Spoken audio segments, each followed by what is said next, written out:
Let's start out with something nice. How did you and Dominic meet? Dominic and I met actually through a mutual friend of mine. I was a waitress, and she was having a birthday party, and she was actually dating one of his best friends from childhood, and we were introduced, and he asked me on a date, and that's how we met. Are you guys Rochester through and through? Yes. I actually grew up in a small town in Palmyra. Mm-hmm. I was a little country girl raised on a farm.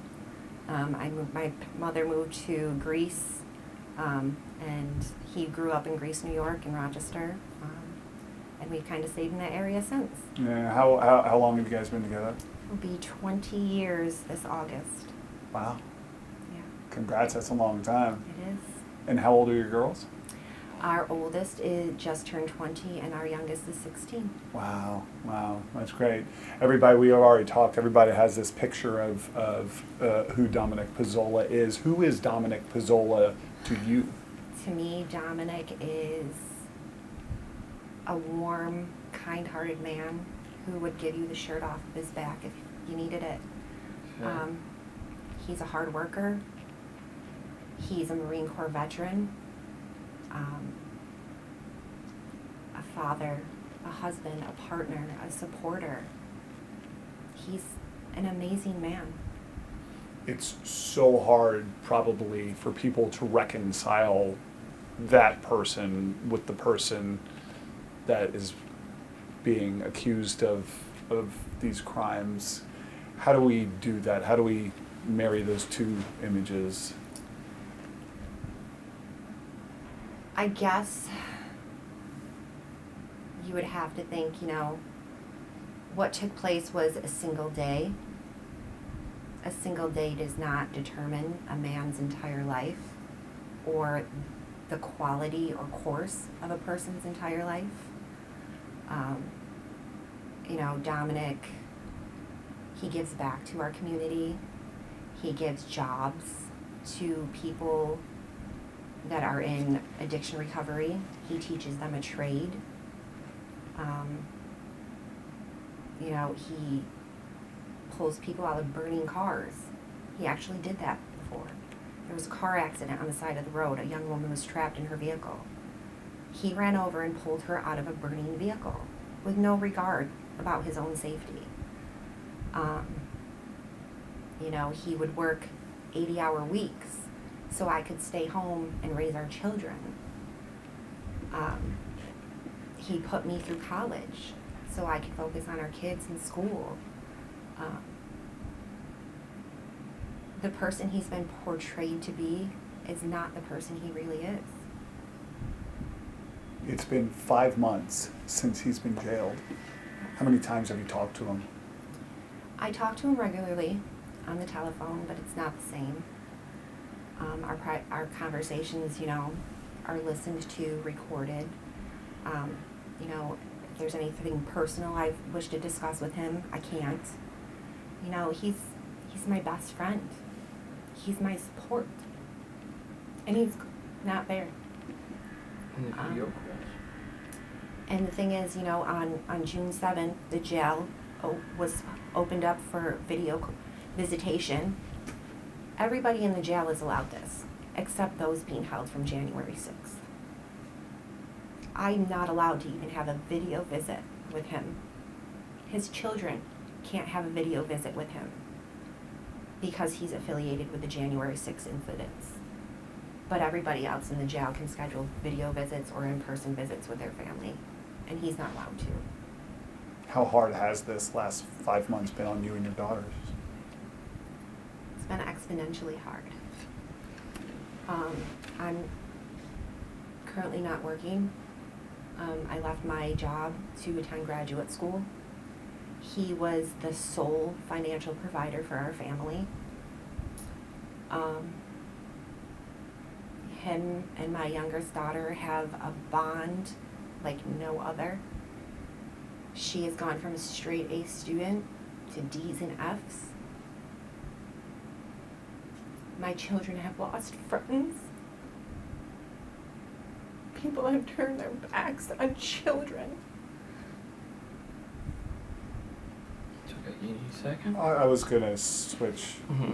to ask you guys a couple of questions. At Donald Trump's second impeachment trial, the House prosecutors mentioned the name Dominic Pezzola 12 different times. Has he been made a scapegoat in all of this? I would say a number of individuals have been made scapegoats. I think Dominic is just inclusive in it. This is a day that we have turned into something that it really wasn't. This was social justice. This was an outpouring of individuals who wanted to express their feelings. And our country has gone through a period of time over the last 2 years where people have decided to step up to the plate, use their voices like it's never been heard before. And to isolate individuals like those who were at the Capitol on January 6th is a tragedy beyond comprehension that I think most people can't understand. Steve, the idea of detention before trial, I'm learning from prosecutors, has been an issue for decades, and now maybe just coming to light because of the high-profile nature of some of these defendants. It primarily targeted people of color. I will ask you plainly, are we just really paying attention to this now because so many of these defendants are in fact white? No, I think that this we're paying attention to pretrial detention right now because the Bail Reform Act under the federal rules is not being applied the way that it has always been applied. So, for example, in federal courts, there are various different instances where certain packages can be put into place where individuals can get bonded out or bailed out while their case is pending and before trial. That is simply not happening here. And there's various different factors that go into place when in answering this question. The Bail Reform Act is being interpreted a different way and being interpreted in a way that is applying the January 6th events to these individuals not being able to make bail. So the reason that we are addressing the bail conditions, because it is leading to a lot of these individuals being detained under circumstances where they should not be detained. They should be out on bail, free to communicate with their attorneys and assist in their own defense. And these charges do not rise to a level where they should not be able to get bail. So these January 6 cases as a whole, where bail has not been granted, and the back and forth that we've, as defense attorneys, have had to go through, is what's being questioned here. Absent any other race factors or any other cases, whether that be state or federal. And because there are so many cases and so many different federal judges involved, is there an inequity into who's getting released and who's not getting released within the January 6th defendants? I don't know. I don't think I would say that there's an inequity. I think the entire January 6th situation, with regards to bail, is an inequity. So those who have made bail, it's been for different purposes. Whether or not they put up more collateral, whether or not they had a different judge, whether or not they were alleged to have been violent or non-violent. This case in particular, Dominic Pezzola, is the one that we want to focus on. And it has essentially been highlighted about how a shield was used that was picked up off the floor and literally damaged or broke federal property. And for those purposes, and for purposes of this conversation, that should not rise to a level where an individual is denied bail. I believe one of the charges is considered terrorism, correct? It's a terrorism/conspiracy kind of factor. What do you think when you hear that accusation leveled against Dominic? It's ridiculous. Ridiculous. Talk about the office and being here now. Shouldn't You know, deny bail. I'm sitting here in his attorney's office right now. Dominic is not being afforded that same opportunity. He's not being afforded the opportunity to help his attorneys, help aid in his own defense. You know, there is so much information that's going to be provided in discovery, and he can't even aid in his own defense. But yet I can sit here with his attorneys when he can't. Now, Eric, I would like to add to that. The discovery in most of these January 6 cases, I could imagine, especially the ones that Marty and I are working on, the discovery has been voluminous, to say the least. It's a discovery dump in every sense of the word. We are obtaining thousands and thousands of pages, thousands and thousands of video hours, and most of which does not relate to the particular defendant who we are receiving that information on. Now, this is an important factor. Assisting in one's own defense, Marty and I are not in a position to be able to have confidential communications with Dominic. The conversations on the phone are inadequate to address the discovery issues. They are inadequate to address confidentiality matters, as has been the same in our personal visits to the jail. And that's one of the aspects that we believe is a factor as to why bail should be granted or bond should be granted in these particular cases, Dominic's in particular. I think if you look at Dominic's case and you compare it to similar cases throughout the country, I don't think there would be a single incident anywhere in the country where bail would be denied.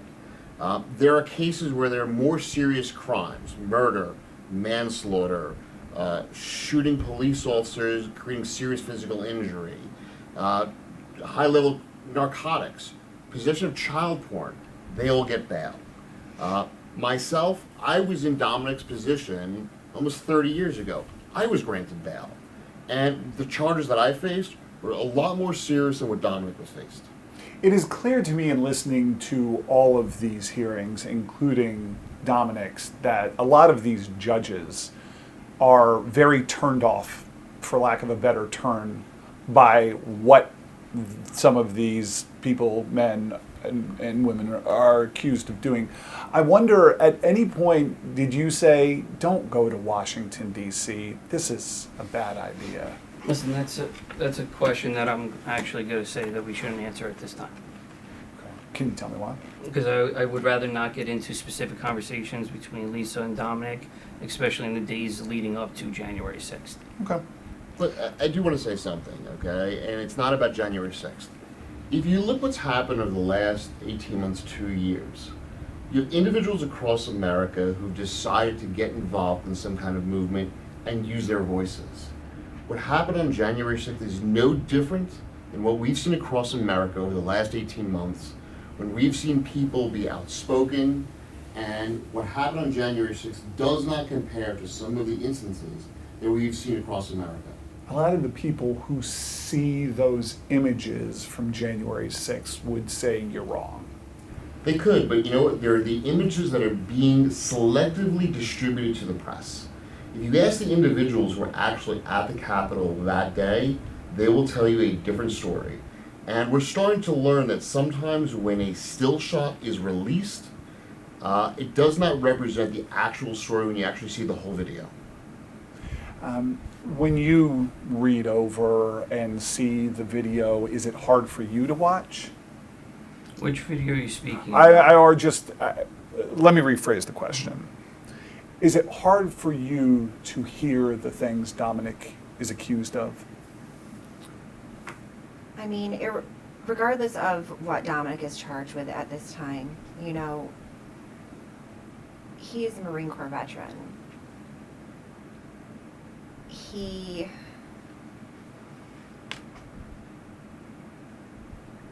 wanted his voice to be heard. Him being involved in a social justice movement was another way for him to continue his prior obligations that he made to our country. He clearly felt like he was justified to be there, but since has renounced his decision. Is that correct? So, Eric, the renouncing that you're speaking of was done in a prior court filing before our office actually took over and we're defense attorneys for Dominic. So at this point in time, we are not going to be adopting that position and we are not going to be opposing that position. Interesting, because So you did not, I pulled out one thing. He recognizes that at some point, he recognizes that he will at some point have to suffer some punishment for his actions, notwithstanding that they were undertaken with honorable but misguided intentions. Did you guys write that court filing? No, we did not write that court filing, and he is getting punished right now for January 6th. He's been in DC jail for approximately 5 months. No haircut, no shave, no religious services, no access, really confidential access to his attorneys, being denied bail on more than one occasion, his business crumbling, his wife being at home with with their children, his daughters not doing well in school and not being able to stay as focused as they once were. He is suffering the consequences of January 6th right now, and that has been consistent for the last 5 months. And Lisa, you know that there are people out there, though, who will hear that and say, I don't care. I'm so angry about what happened on January 6th. So what do you say to those people? It was a broken window. A judge called him the tip of the spear. And judges are supposed to stay unbiased. They're supposed to keep their personal opinions out of court cases. And what I'll add to that, Eric, is yes, you could disagree with my statement. You could disagree with your interpretation of these events and Dominic's participation in it. That still does not take away from the fact that the law applied is the law applied. And for purposes of what we're speaking about, bail, the law, Dominic's case warrants a situation where he should be out on bail pending trial. He is still presumed to be innocent. That is another fundamental principle of law. So these same fundamental principles of law should apply to every defendant, regardless of the political situation that they're involved in, regardless of when they happened, whether it was the summer or spring of 2020, or whether it was January 6th. The law should apply equally to each defendant, and for purposes of this conversation, Dominic should be out on bail, pending trial, so he can actually present the best defense. That's what we care about. A point of clarification for the attorneys, though. Again, I want to circle back to this statement that you did not write. So when this says he will, I want to say this correctly, even though you didn't write it.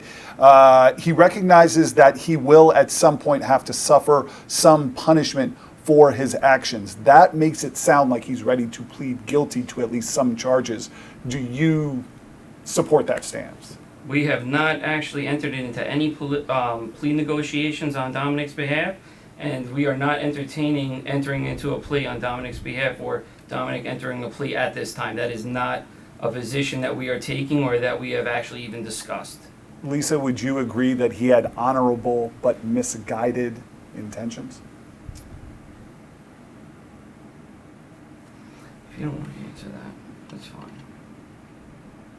You know, Eric, Yeah, I'm I gonna listen forego at the point of, here's the issue, Eric, with that question is that you're asking Lisa to essentially know Dominic's state of mind at that time, and that's humanly impossible. So, if we could just rephrase that question just a little That's bit. fine.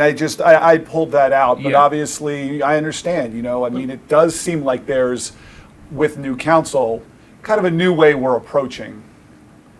To me, I think anybody gets involved in a social justice movement, either privately or publicly, you may enter into it with having one outcome of what to expect that could go on, and the climate, the environment could change things. It doesn't change the fact that what happened here does not justify what is happening to Dominic each and every day since bail has been denied and he's been arrested. What would he say if he were here right now? If he were here right now, what would he say? I'm not him, so I don't know exactly what he would say. I just wondered if he had a message that you would think that he would want people to hear. That's all. I think his message is he wants Lisa sitting here with us today, and he wants her to speak freely about what is going on or what has been happening. with her and their daughters because he is not able to be there. He's not able to be a protector. He's not able to be that father figure that he has been for the last 20 years for their oldest and the last 16 years for their youngest. So the message that Dominic wants is for his wife to be able to speak freely about what is going on in their home life since he's been... So with that said, not to cut you off, but as Eric was saying, you know, and as your attorney has expressed, you know, your husband would want to be home. Because as you said, he's the rock, not only of your household, but of your children. So what do you think he would want people to hear? What I think he would want people to hear is that he's a good man and he should be home with his family. Do you think he feels any guilt that he's not home with his family? Yes, I do. You know, we've been a team for 20 years. This is the first time we've ever been away from each other for more than 2 weeks. And the only time we were apart for 2 weeks was when he was off serving in the Marine Corps. Other than that, he's home, taking care of me, taking care of his children. To clarify that a little bit, Eric, any man who runs a business, any man who considers themselves a good father would feel somewhat of guilt for not being home for months and months on end. So it's the guilt is not being able to provide for his family, not being able to protect his family, and nothing more. It begs the question then, is there any part of you deep down that's angry at him? I'm not angry with him. I'm not.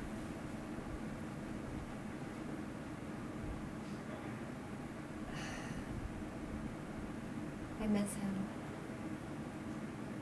And my heart hurts. And my children's hearts hurt. He should be home. Especially pre-trial. He's not been convicted of any crime, but yet he sits in a cell, locked down for 23 hours a day. He's not allowed to have a haircut. He's not allowed to shave. He gets nail clippers brought to him once a month from person to person to person. They're not even clean in between. He had a medical condition going on with his foot that would have taken a series of cortisone shots to correct. He put in multiple requests in the jail for medical care and was not seen until he filed a complaint. When he did finally see the doctor, they said it's too far gone. Now you require surgery, and I recommend you do not have it done here. So you guys are going to appeal again. What's going to be different this time? It's going to be different this time in addressing bond is going to be that Marty and I are going to be putting together the application, and we are going to address things that we spoke about today, such as the jail conditions.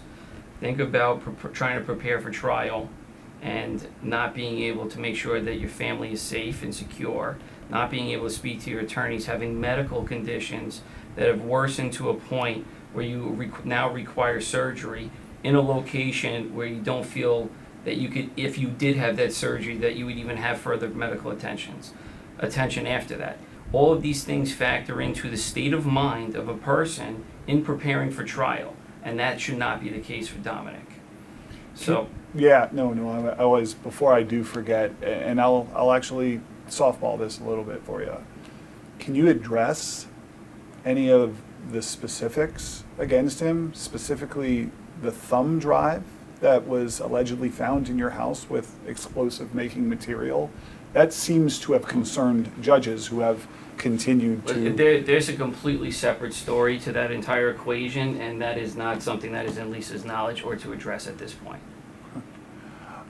What is your hope moving forward for you, for Dominic, for your daughters? My hope moving forward is that we're all treated fairly.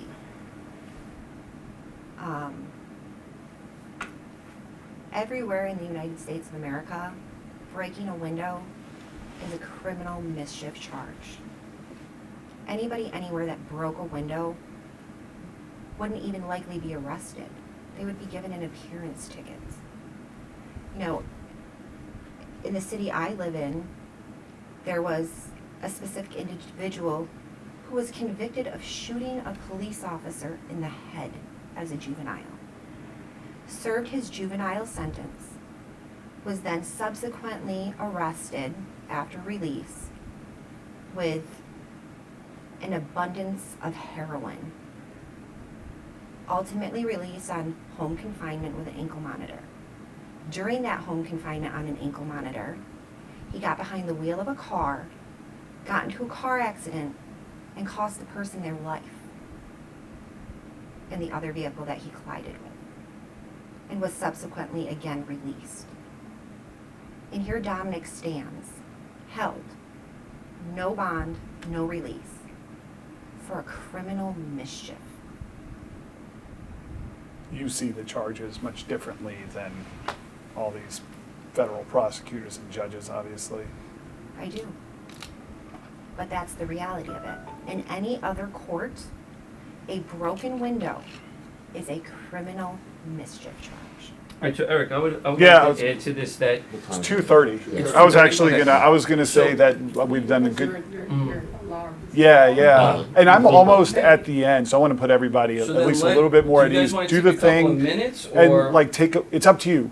We can take a breath and everybody I can. want to add to that last Okay, part. it's okay? your schedule, So- not mine. So obviously we realize that there's much more to these charges than just breaking a window. The breaking the window has been emphasized because that has been highlighted all the way up to the DC Court of Appeals, where the Munchell decision has basically broken down categories and spoke about those who did property damage as those individuals who should not be afforded bail. What we want is we want the ability to zealously and vigorously defend against these charges. We're talking about one of the, if not the largest federal investigation in our history, where there are thousands and thousands of documents that are going to be poured on us.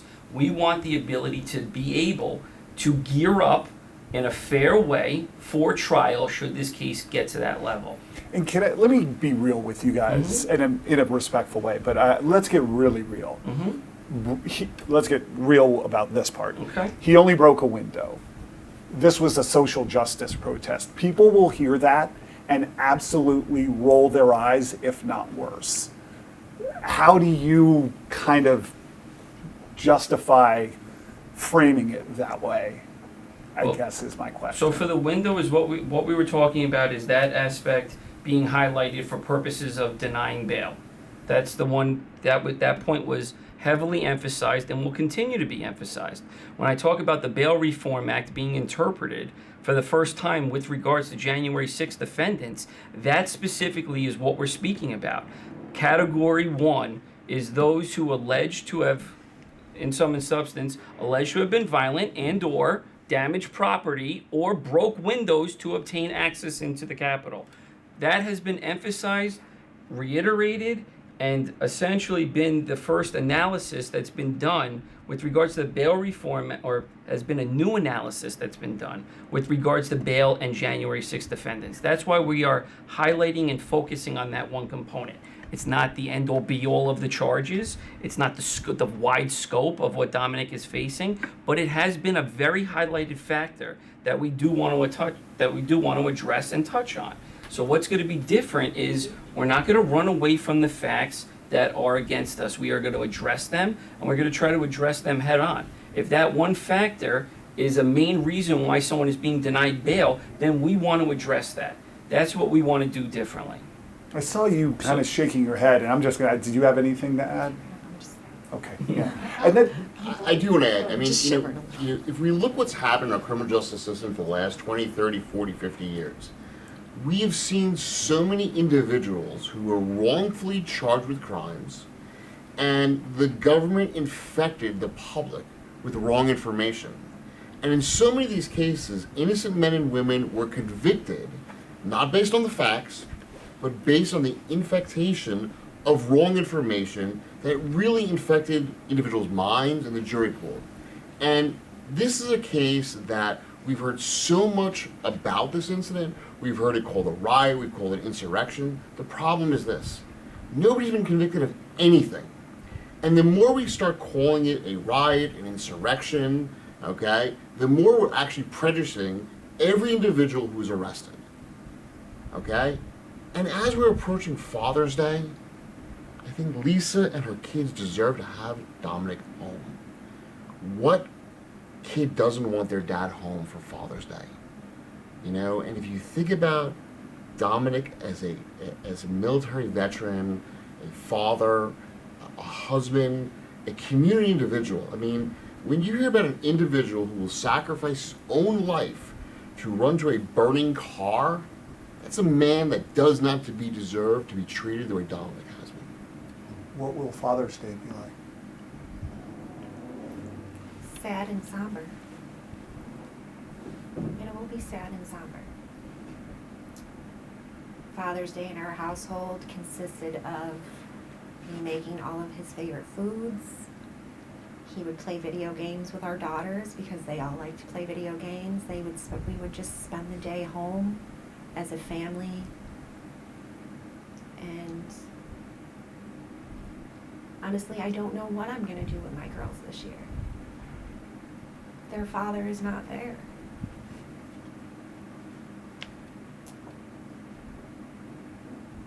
Hopefully, he'll be able to call so they can at least talk to him on the phone. But that's not enough. Now, my poor girls haven't been able to hug their father in almost 6 months now. You know, and it's not just Father's Day, but his birthday is coming right afterwards. And we won't be able to celebrate that as a family either. It's going to be a sad day in my house. I'm sure it's been a sad 5 months. It has. It's been very, very difficult. Very difficult. You know, I would have never predicted that this is where I would be today. But life throws us curveballs, and we have to stand by the ones we love and stay strong. And I have 2 amazing children and an amazing partner, and we're gonna make it through this. We're gonna stick together, as hard as it may be. That's what families do. You're here today to convince the world that the person they saw on January 6th is not the person you know. It's not that person at all. At all. You know, this is a man who cried his eyes out when our children were born, who would let me sleep at 3 a.m. and he would get up and make the bottles and change the diapers so I could get the much needed rest. He put me through college so that I could be that strong example for our daughters, that you can be a mother and go to school and have a career and achieve all your dreams. He has supported me in so many ways. He has always lifted me up. You know, been proud, provided.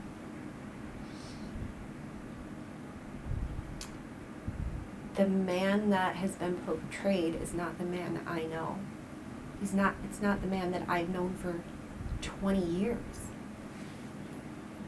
I've known this man and I've been with this man for 20 years.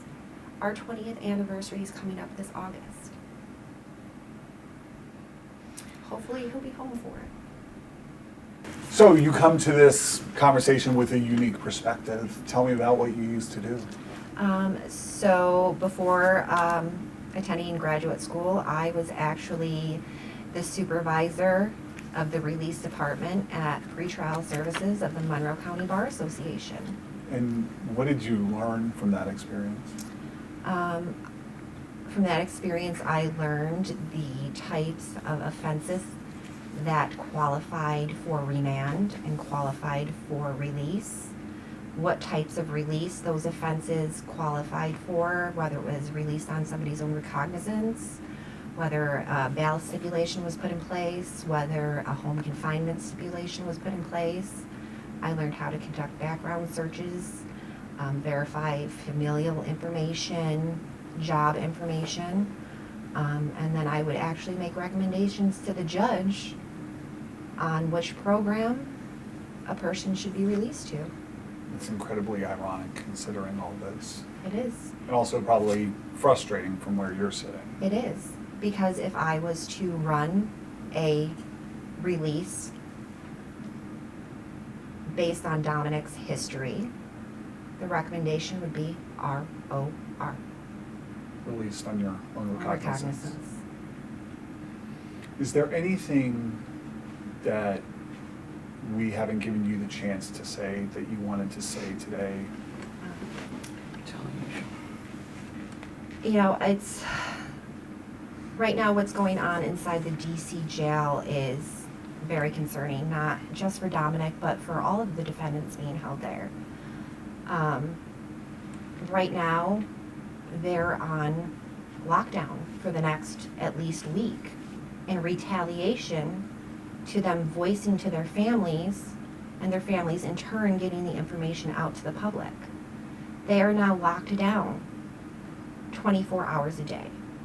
They're allowed out 5 minutes every other day for a shower. They're not allowed phone calls. They're not allowed visitation. And it's in complete retaliation for them speaking out about the conditions inside the jail. It seems like in many ways you feel like this whole thing, the justice part of this has just spiraled out of control. It has. It has. To this point, there has been no justice. Individuals are innocent until proven guilty, and there have been no convictions. Last point to that. We were talking, it seems like social justice is going to be a pillar of your defense. Some may say, come on, Marty, that's a stretch. It's not a stretch, though. I mean, we look at our criminal justice system, and there have been a number of movements throughout our kind of decades. This is just another one. And when people voice their opinions, voice their concerns, if they're at a disadvantage or they're against what someone else's opinions are, we try to take advantage of it. We try to crush them. And what's happening here is that the government is trying to crush the voices of a number of individuals who have a constitutional right, a First Amendment right, to voice their opinions. And to know what's going on here is truly a travesty. When people look at the criminal justice system, they look at some of the individuals who've been arrested, who've been denied bail, who've been kidnapped from their home areas, from their families, locked away in a cage, denied access to their lawyers, denied access to family members, denied access to phones, showers, just basic human rights. That's something each one of us should be concerned with, because that could be our friends, our family members, our husbands, our wives, or our kids. And if we as a society aren't concerned about what's going on in the DC jail, there's something wrong. So when you saw all that video, though, from January 6th, you didn't see a violent insurrection? What I saw was individuals who were protesting and advocating for their rights and creating a movement.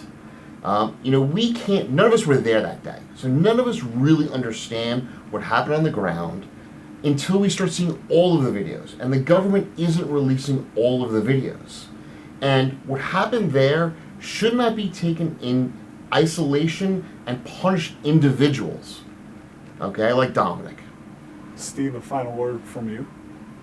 I think the human rights aspect of what's going on in the DC jail with regard specifically to January 6th defendants is something that people need to continue to educate. It's something that that defense attorneys need to continue to bring up and address with the courts. And it's something that when we do just that, should not be doing it in fear that there's going to be retaliation against them. And I could only imagine what Lisa feels when a couple of days goes by and she doesn't hear from Dom. There's that constant fear of not knowing whether or not he is safe, whether or not knowing that if somebody retaliated against him for whatever reason, and that should not be taking place under these circumstances. It's just not Lisa. Imagine every day when Lisa's 2 children say, "How's Daddy?" And she can't answer that question. There's no family in America that should go through that. And as a mom, to hear that question and not be able to answer it must just be difficult. It's more than difficult. You know, as a mother, it's my job to give my children everything, to ease their fears, to calm their worries. And if I don't know what's going on, how am I going to do that for them? Because then they just pick up on my fears and my worries. And then it just snowballs into a house of what's going on. We don't know. A house of panic. Imagine living in a state of panic for days at a time because you're not getting a phone call. It's going to happen to anybody's child, spouse, loved one. It's not just an isolated incident occurring with Dominic. It happens every day to thousands of people, and we should all care about it, all of us.